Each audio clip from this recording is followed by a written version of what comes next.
It claims more than 33,000 American lives every year, kills more than 1 million every year worldwide. It has touched almost everyone, but most aren't willing to talk about it. Now, one survivor is sharing her story, shedding light on what it means to lose someone to suicide and how important it is to end the silence.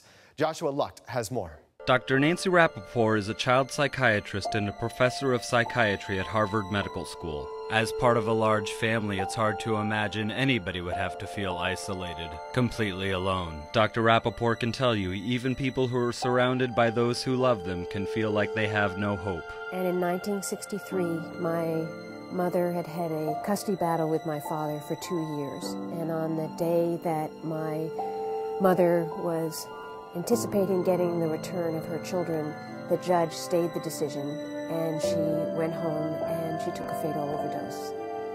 So now I'm 50, and I went back about 20 years ago and started to try to explore what had happened. Dr. Rappaport was just 4 years old when her mother took her own life. She never knew what it was like to grow up without grief.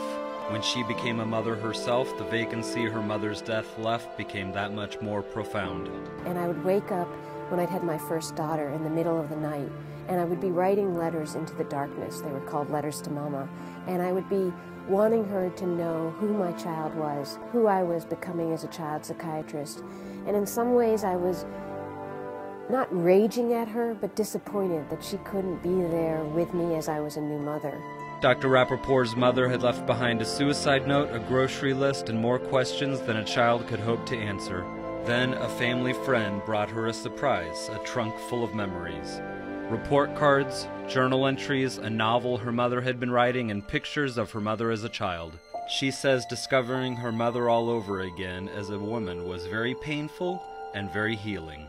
Sometimes the kinds of things that I found out about my mother were absolutely heartbreaking and were hard, and that's sometimes the really terrifying part of when you go to ask questions. And sometimes people have said that I'm courageous, I don't know, but it's not that you don't have fear when you ask questions, because sometimes you can be afraid of what the answer is. If you lose a family member to suicide, you can have a whole range of feelings. Sometimes, even if someone feels loved and surrounded by friends and family, they can still feel like they don't have a reason to live. When people are depressed, they think they're expendable, and they think, no one's really going to care if I kill myself. And there are 33,000 people a year that kill themselves in the United States, and that leaves over 1 million people impacted.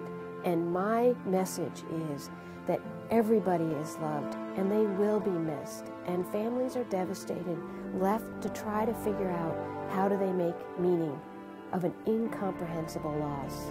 Shame is another feeling that keeps those who need help the most from getting it. If someone died of a heart attack, you wouldn't be ashamed. And if you have someone who has mental illness in your family, that's something which sometimes, without the right treatment or because there's substance abuse combined, that leads to something lethal. Talking can be hard, but it can also save lives. Never be afraid to ask the question of someone you love, whether they're suicidal, because that can make a huge difference. Advice from a woman who knows what it's like to live through a childhood of grief, sharing the story of a mother defined by her absence.